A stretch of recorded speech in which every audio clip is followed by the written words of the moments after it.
What is up, Crimson Tide Nation? It's your good buddies, Jackson Johnson and Coach Johnny Burtz from Crimson Tide Live Monday nights, 6 p.m. Central Time, 7 p.m. Eastern Time. And we have a special guest for this interview. He is the head coach of Gulf Shores High School, the former head coach of Louisiana Lafayette from 2011 to 2017, North Alabama from 2002 to 2008, and the Delta State quarterback from 1987 to 1991, the one and only himself, Mark Hudspeth. Coach, how you doing today? Hey, Jack, Johnny, doing fine. Thanks for having me on. Well, thank you for coming on.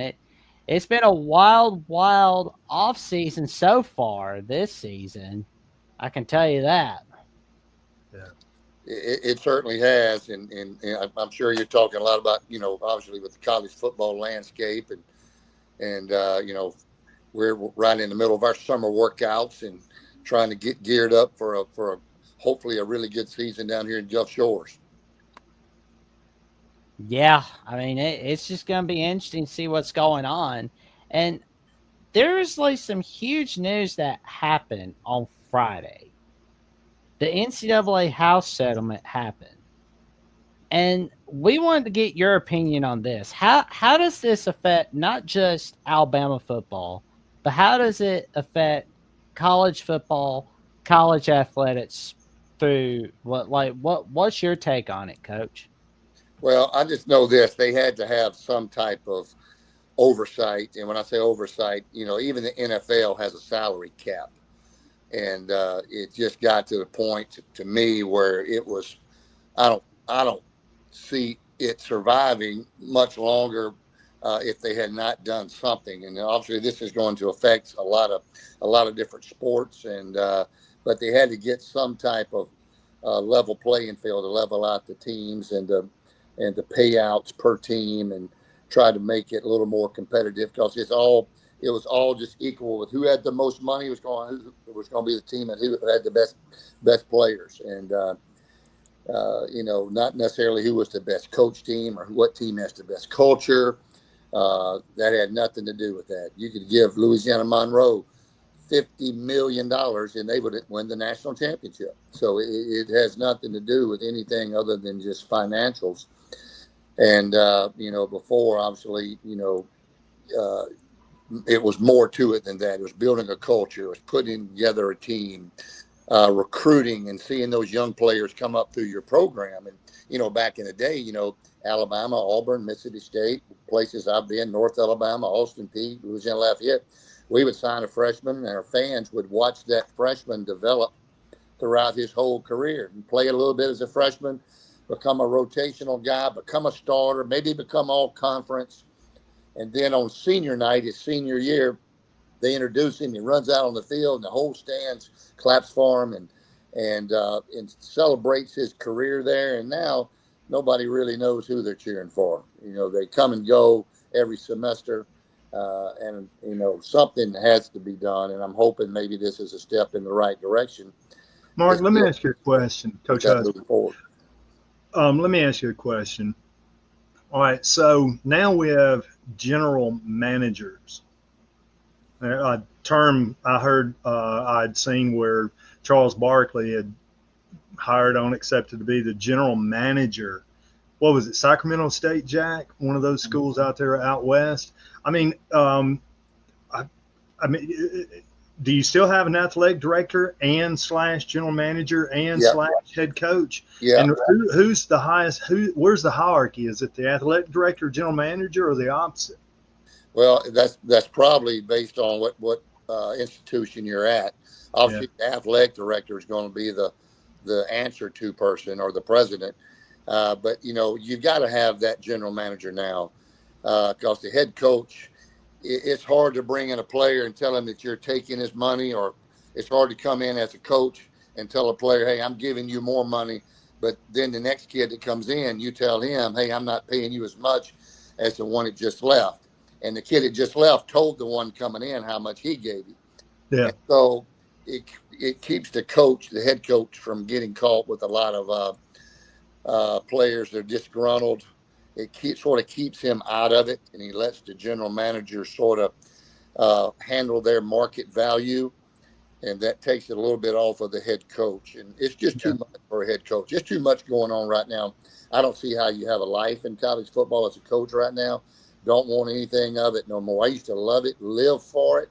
I know. But now, you're having to coach and you have to recruit, and not only recruit upcoming players. Used to just recruit high school kids. Now you're recruiting everybody in the The whole portal. family. Yeah, you're recruiting the whole country in the portal, and then obviously you're if truth said and be done, I'm sure they're watching. Everybody's watching film on players that's not even in the portal yet. And so, and if they need them, they'll call somebody to tell them to go into the portal, and so then they can contact them. So it's not like it's just the players in the portal. If they want a player, if Alabama wants a player from Middle Tennessee and he's not in the portal, heck, they just going to get word to him, go in the portal. And so that's just what it is, and it's not just them; it's everybody. And that's just Mark. Do you think it's it's going to last, or do you think fans are going to get turned off by it? Because I mean, we're giving 18-year-old kids. I mean, wasn't like you and I when we were at Delta State. We were just happy to have a scholarship and an air conditioned room, and that chance to play at the next level. But now these kids, I mean, it's dog eat dog. Well, I'll say this, with the amount of money that college football brings in, with the work we ask these guys to do these days, I mean, those kids at Alabama and Auburn, UAB, everybody in this state of Alabama, it's a 24-hour day job being a college football player. It's not. Back when we played Delta State, we'd run over there in the afternoon after class.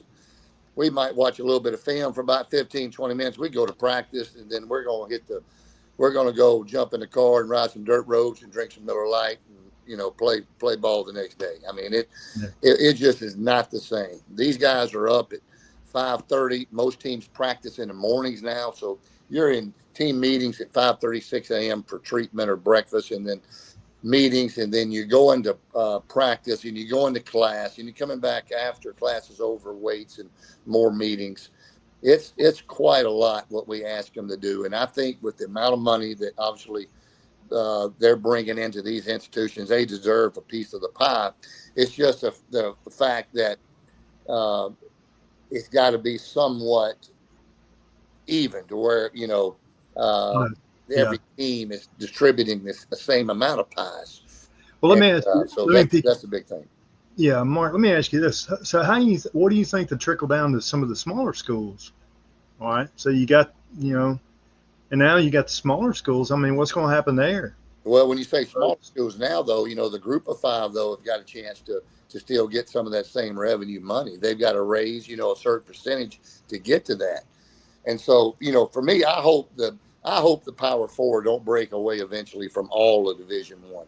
I like all the Division One because, man, it's nothing like, because it happens every year. There's 4 or 5 big group of 5 wins every year over Power 5 wins. There's teams that upset, that are marginal group of 5 teams that pull off some wins over the Power Fours. And so I think that's great for college football. I think there's more fan bases in just Alabama, Auburn, Georgia. I mean, fan bases at Louisiana Lafayette, App State, Middle Tennessee.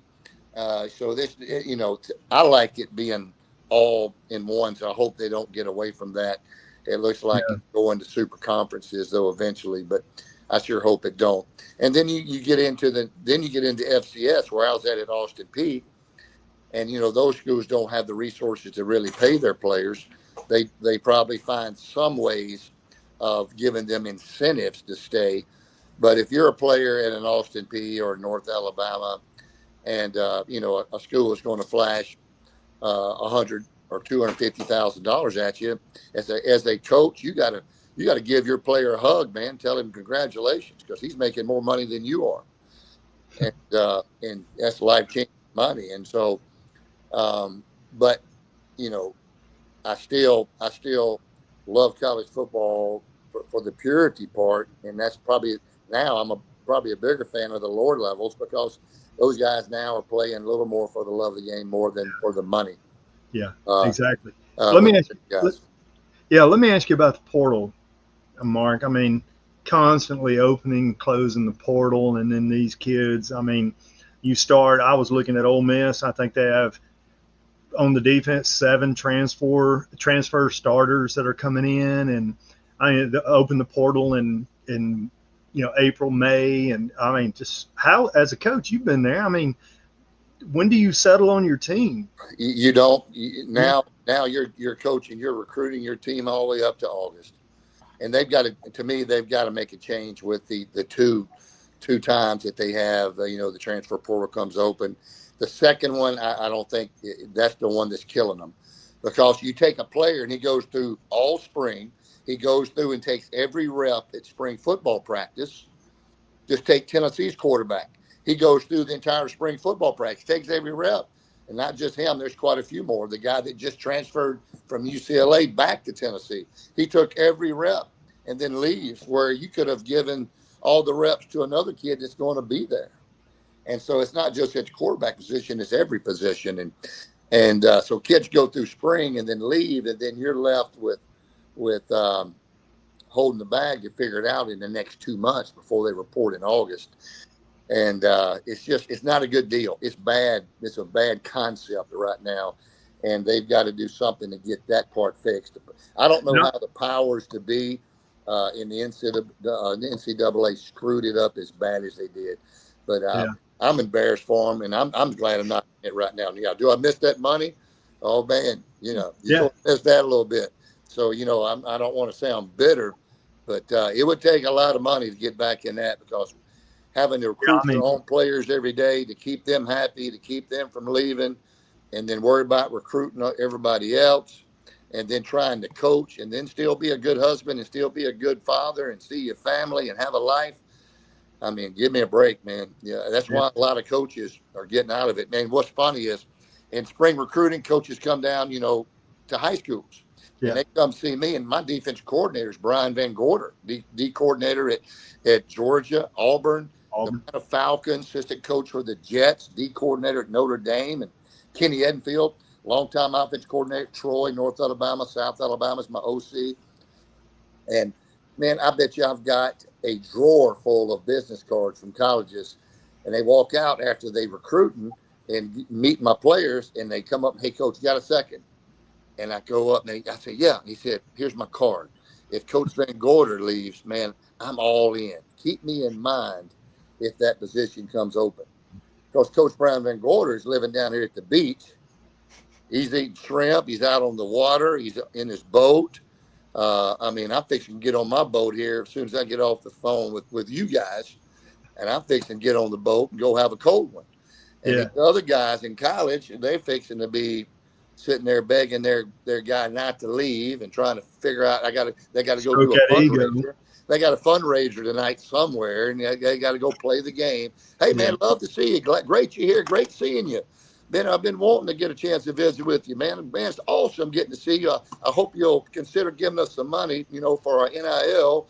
Man, awesome getting to see you. And as soon as they leave, they're like, God bless America. If I have to do one more of these chicken dinners to raise money, I'm going to lose my mind. Yeah. And it's all such a game, and I'm so glad I ain't playing that game, because I've had to do them same chicken dinners. And the whole time I'm sitting there kissing ass, I'm thinking about, man, I wish I was with my family and my kids. It's the last place I wanted to be. Yeah, exactly. What's it looking like this fall for you? You know what? We won it 2 years ago. We were 15 and had a really good team. And then we lost 21 seniors from that team and moved up to 6A. 6A. 6A Region 1 is really strong. It's tough. It's a good league down here. And so moving up to 6A and then also losing that many seniors, we struggled a little bit last year. Dropped to 4 and 6, although we had 5 of those 6 games were tied or ahead at halftime. We didn't have I didn't think we had the character to win the close games there in the second half. And I like our team right now, working hard. We got a good group, got a returning quarterback, and got some good players. And so I'm anxious to see how we're going to do. We're going to have a great summer, though. We're working our kids out hard in the mornings, grinding those guys, and then in the afternoons, having some boat time, drinking a bushwhacker, and then enjoying life a little bit too. It's okay as a college coach. I used to think, hey, you got to work more. Man, it's about how much can I work and sit at the office. But now I'm like, man, what in the world? I'm 56-year-old. What was I thinking? Man, there's more to life Yeah. than sitting up there at the office calling the next recruit, and I could hit record and have the same conversation with the guy I just hung. Yeah. Hey, Jason, man, great talking to you, man. I can't wait for you to see our facilities. We got such great facilities here. We got a great library. Man, we got great offense. You're going to love it here at our Yeah. university. Hang Yeah. up and then dial the next number and say the exact same Same. thing. I Let me mean, ask you. Let me ask fall you out. this. You played against old Ryan Williams. Was he any good? I did not play against him. Luckily, I just missed him. So I'm Oh, glad okay. we did not play against that guy because he is Yeah. one heck of a player. And I've Yeah. met him. He's Oh, y'all were fine. 5A. They were Yeah, 6A at the yeah. time. Yeah. He's a Yeah. fine young man, though. I'm telling Yeah. you, he's a class Seems act. like it. So he's going to do big things. He already has, but he's got a bright future. Yeah. I All will. I right, will man. say. Good I talking will. to you. It's good talking to you, man. I will say this though: our recruiting insider, Leanne Herring at the Voice College Football, is going to love seeing what you guys are bringing to the table this year for 2025. And I wanted to ask you, like, how you feeling about Alabama going into 2025? How you feeling about that? And, believe it or not, as much as I was involved with college football for so long, man, you knew a little bit about every team and you kept up with them. I couldn't I know probably where you're tell you. going. I couldn't tell you 10 players on Alabama's team and really couldn't care less. You know what I'm saying? I knew that's And what that's the same to go with for Auburn. So it's not like I'm an Auburn. The team that I cheer for in college football used to be the team that paid my bills, and that was who I cheered for. So I grew up a Mississippi State fan as a kid because I lived right by Starkville, Mississippi.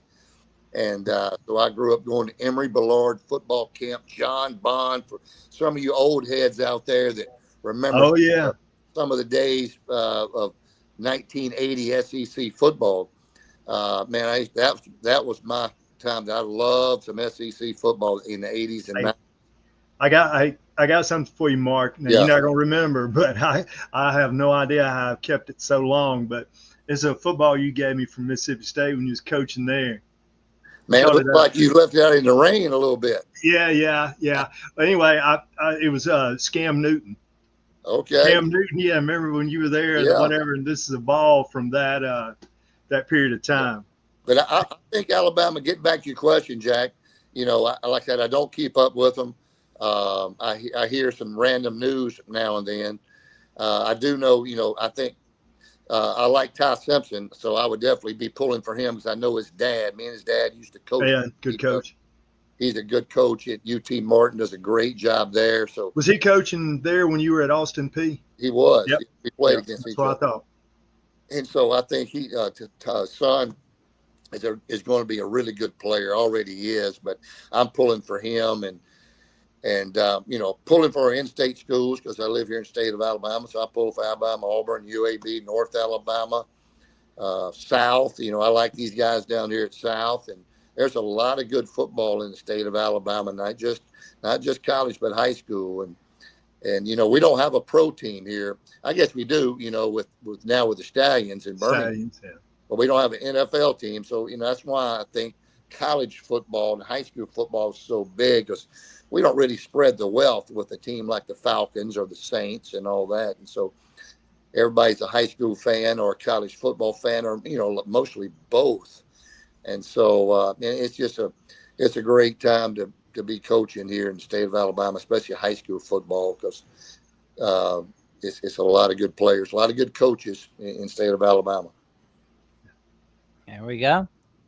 I will say 2025 is looking pretty good, and Ryan Williams is not going to have to do all the work by himself. He's going to be very happy. I mean, I love where we got our tight ends. We got Dalton from Troy, and we got Jack Samarco on our roster as well. and we've got Derek Meadows, and we've got a few others on offense as well. So I mean, whoever's the starting quarterback is going to be very happy. You know what? That's the part I love is, you get that tight end to transfer from Troy. My son used to be on staff at Troy, and now he's on staff at Tulane. And so you got a kid that now is at Troy, that was at Troy, is now to Alabama, and not just that player, but so many other players there at smaller schools that Alabama, Auburn, Georgia are getting. Yeah, that kid's from Fife. You know Fife up there in DeKalb County.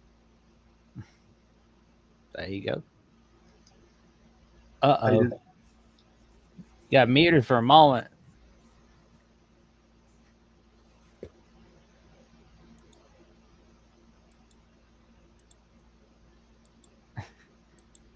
It like this. There he is. D2 is Class A baseball. FCS is 2A baseball. Group of 5 is AAA baseball. And the SEC in Power 4 is the big leagues. Yeah. And everybody in those first 3 are looking to try to move up through the system to get to the big leagues where they can make some life changing money. And it just, it is what it is, and it's no putting the genie back in the bottle. That ain't happening, so you better just embrace it. The key is hopefully they can even out the playing field with the NIL money and with the money they're going to do, make it a little more even. That's one part I'm not feeling good about it. I know now they've made this decision, but I just feel like it's going to just, the big dogs are the only ones that are going to be in the dance. Yeah. So, I mean, it's always good to see a good underdog story. Mark, do you think the NCAA's lost its power? Who is that? The NCAA. Do you think they've lost their power? Well, when you hear the SEC talking about breaking away in a few years, I think you definitely have, and I think their model's broken. I think the SEC is tired of dealing with it. The SEC right now is really carrying the entire group of Power 4 and really college football. They're the bell cow. They're setting the standard with the money they invest in their football programs, and everybody else is trying to keep up with it, and they really are pulling them down to keep them even with everybody else. And I think they've just had enough of it. And so now, they're talking about breaking away. And that's why we're going to probably end up having a super conference, and they'll just govern themselves. And it'll be, just another level of professional football. Yeah. You're right. I agree with you. Because now, there's no more graduation. I don't see how you have any more of the graduation rates or where you have to keep up with your academic standards. You used to have to be eligible to transfer and have to have so many transferable hours. Now these kids transferring every semester. It's no way you can stay on course of graduation. Mm-hmm. It's just a total different animal. Yeah. And so, I don't see how they keep up with any of that. It's got to be a nightmare being a compliance person, in college football right now. I just don't understand why they never. One thing that I think would change. Not one thing. There's several things that would change. All right, is if back when we played, Mark. I mean, if you were going to transfer, you had to sit out a year. You didn't become immediately eligible. So right. I think that's an issue. I think that would definitely help. This transfer in April, and now you're on another team in August. I just wish they've got to create a better oversight, guidance, and. So, I mean, you got to, I'll say this, you got to have somebody like a hard ass like Nick Saban to go in there and say, it's been through it all, and say, crap, we're not doing it. This model is not going to work. Yeah. It's not fair. It's idiot. I hope, and I like I said, I don't know, but I would think that hopefully behind the scenes, Coach Saban is trying to do something to figure this out. Because if there's one guy that I would trust to figure that out, that would obviously be Coach Saban. And some of the guys that's been successful in the years past that really appreciate the integrity of the game, and so hopefully they can, because it's such a great sport, And hopefully it's already turned into really another professional football league. Yeah. But hopefully they can get figured out and try to keep it somewhat sincere like it used to be. Yeah. Or fans are going to lose interest. I mean, I don't watch Major League Baseball. I don't watch NFL. I don't watch NBA. I don't care about watching some guy, 1 year, $65 million contract. I don't give a crap about seeing Well, that. the thing that what gets me is this is I love college football because I just was involved with it so long, and every Saturday I'm gonna watch college football. But the team I'm gonna pull for, my favorite team in college football is Tulane. Bottom Your line. son, yeah, And Gunner's both there. my sons there. If they were playing Alabama, I'd be the biggest Tulane fan in the world. Yeah. And so I'm a Tulane fan, and so I'm gonna be watching Tulane every Saturday, either driving in New Orleans or watching them on TV. And then I'm gonna watch some other games of interest. Obviously, if they're open or if they once their game's over, and I keep up with Austin P and North Alabama, and I keep up with the Raging Cajuns, all the teams I used to coach for. And so, but that being said, I don't watch NBA. I'm not into entitled players. Man, that's a big turnoff for me. Uh, I like kids. I like players that have still have a little bit of humility, a little bit of appreciation of where they come from. And when they get all political in their views and start spewing those views, man, I'm not there to hear their political views. I want to shut up and dribble. You know what I'm saying? You've heard that comment before. Just shut up and dribble. That's all I want you to do. And I'm not into that other part. And so that's why I don't really watch the NBA. I definitely don't watch Major League Baseball. I haven't watched a game in years. But college football, obviously, love it. Even though it's different, I still like watching it, keeping up with some of the schemes and things that people are doing offensively and defensively. And I still watch the teams that all my players from Gulf Shores are playing at. We got players at North Carolina State, Mississippi State. My running back, Colin Wilson, is going to play this year as a true freshman at Mississippi State. He played for us last year at Gulf Shores. And then we got players, 2 at Southeastern, 1 at Murray State, 2 at North Alabama, 1 at Huntington. We got them all over. And so That's a good I thing. love keeping up with my players more than watching players that I really don't know. And that's here's the last thing I'll tell you is, we try to raise money for our football team here at Gulf Shores. And so we have some of them same chicken dinners that, that that the other head coaches in the state have to go do to raise money. And that's just part of the deal. Yeah. And my message to them is, man, they're giving thousands of dollars to Alabama or Auburn, whoever that is. And they're sending money up there to give to those players who are going to leave in 6 months, who are going to leave in a year, that they don't even know. And those guys wouldn't even stop on the side of the road and help them change their flat tire. And Yeah. I say, instead of sending your money up there to Alabama, why don't you give it to Gulf Shores? Because all of these players, all of our family, not just Alabama, Auburn, UAB, Georgia, Ole Miss, whoever. I'm just saying in general. Yeah, exactly. I like supporting, the players that and just I'd have a hard time giving as much money to kids that I don't know as well as I do. So that's the thing that's changed in college football. Yeah. Amen, brother. There you go. So that's just my two cents. There we go. Can't wait to see what those Tulane Green Wave are doing for 2025. I mean, it's been 59 years without the SEC. Like that's kind of weird, though. I bet they're wishing they'd never got out of that SEC, don't you think? Oh, yeah. Whoever made that decision, boy, they're rolling over in their grave right now. But Tulane's picked to be one of the top teams to have a chance to make it to the college playoffs from the group of 5. So, last year they were really rolling early and they fell off the last 2 games of the year. And when they started falling off is when the portal and all that stuff, rumors start going around the end of the season that somebody's leaving.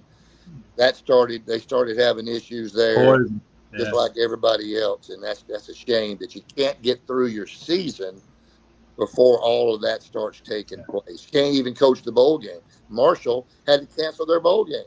Didn't have enough players to go play in it. Imagine that. That's the craziest thing I've ever heard in my life. What a crazy, stupid formula the NCAA has come up with. Hopefully, sanity will save it. Yep. I'm sure it will at some point, but I think it's going to take like a bigger team for it to be really affected because they're thinking to themselves, that small team, they're not gonna, it's fine. But once it's one of the bigger dogs, then it's okay. We got a code red. We got a problem. That's right. So hopefully something will eventually happen because it's got to. Things like that can't happen. That's what kills your fan base. You like Marshall or anybody else. Tulane, they had to go play in a bowl game against Florida without probably 5 or 6 starters that already jumped in the portal. Yeah. And so it's been a different animal. Any team going to, not just them, going to a bowl and you got your whole team. That used to be a reward for a good season. And now, it's so easy to fix if they would. But now a bowl game, if you're not in the playoff system, a bowl game, they're like, geez, we got to play another game. Yeah. We got to go practice another 3 weeks. And then they're thinking to me. They're thinking to me, if I get injured, if something happens to me, I'll lose this, or So I mean, it's just recipe for disaster. And I mean, the coaches are the same way, and they lie to you if they don't. If they're not in college playoffs, and they got to go practice 3 more weeks and go down to Jacksonville, Florida, and sit in a motel for a week, and instead of going home for Christmas holidays, you're crazy.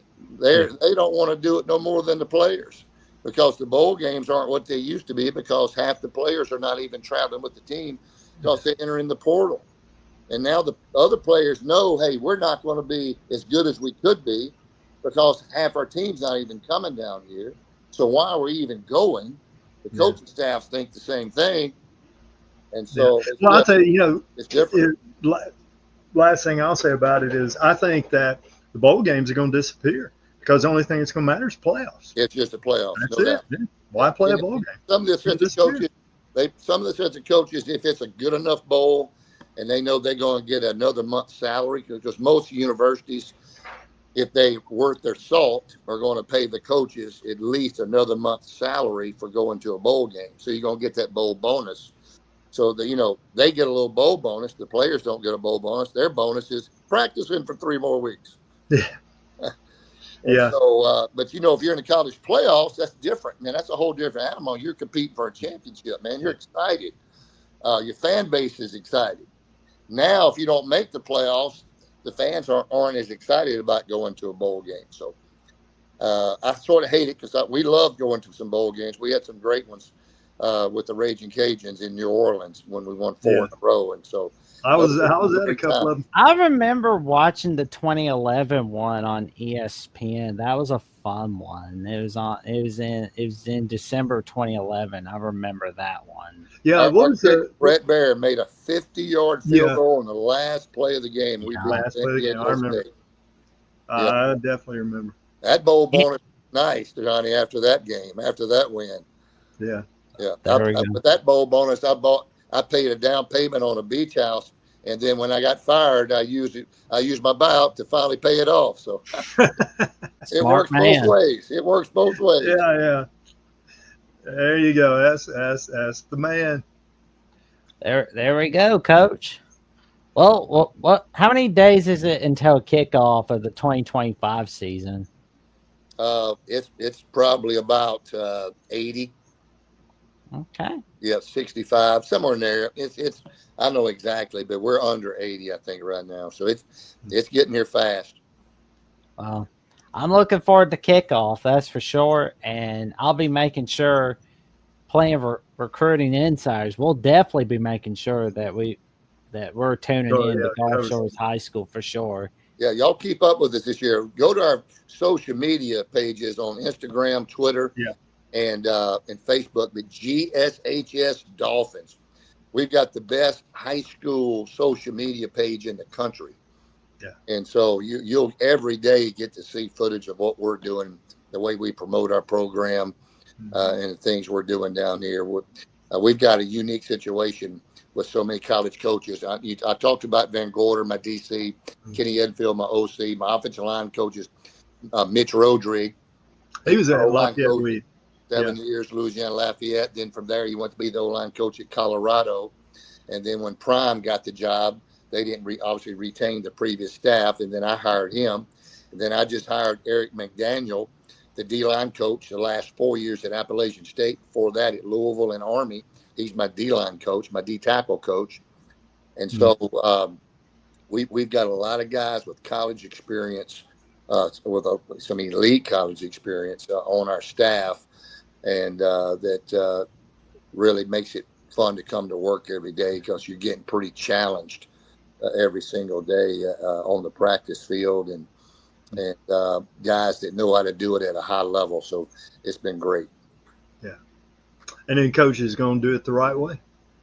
We're going to do it the right way and work hard. We're going to do it the right way. We're going to grind, and that's just one thing. We're going to be tough. Hopefully we'll be tough to beat. So hopefully we'll have a good summer and good camp and be ready to go in this tough league we got down here. There we go. All right, man. All right, it's been guys. good talking to you. Yep. It was awesome talking to you, Coach, and it was an honor having you on for sure. We hope to have you back on here again soon. That's for sure. And of course, you can check out Crimson Tide Live and Alabama Primetime Live Mondays and Tuesday nights, 6 p.m. Central Time, 7 p.m. Eastern Time on your favorite audio platform on Apple Podcasts, Spotify, Amazon, and iHeartRadio. And the Alabama Call-In Show, where Jeff Reed only talks sports and myself take your calls, all right there on Alabama with the Voice College Football, 9 p.m. Central Time, 10 p.m. Eastern Time. You can give Johnny Burtz a follow on Instagram at Johnny H. Burtz on Instagram. We're still working on finding him that X account. It's somewhere in the archives, but it's there somewhere. And you can check him out on Johnny Burtz 5 on Facebook. And, of course, you can check out my personal YouTube on Jackson Johnson 979, where I am 325 subs away from that magic number 1,000. And, of course, more magic on what we've got on Alabama with the Voice College Football. Check me out on Jacksonville CFB on @Twitter, Instagram, and Threads at Jackson Johnson 543908. And of course, there's the YouTube memberships for Alabama with the Voice College Football. For $2.99 a month, you can become a Crimson Faithful member. We'll get a loyalty badge next to your name in the comments and in the live chat. You get a member shout out and a custom emoji to use in the comments and in the live chat.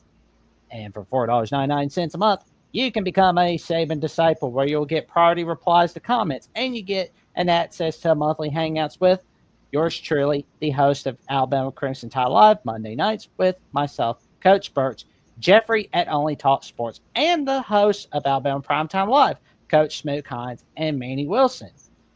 And for $9.99, the big one, you can become a Bear Bryant legend, where you can connect on social media with each of us and give out content requests of any kind. And neither rain, nor sleet, nor snow, nor bad weather of any kind will put a stop to us from fulfilling your content request, all right here on Alabama with the Voice College Football. So tell your friends, your family, and the cashiers at Publix about the magic we're creating here on Alabama with the Voice College Football. Like, comment, subscribe, click on that notification bell so you never miss no video whatsoever.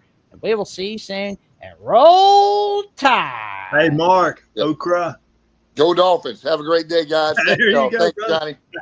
Thanks, Jack. Thanks, Coach. Thanks, Mark. Thank y'all.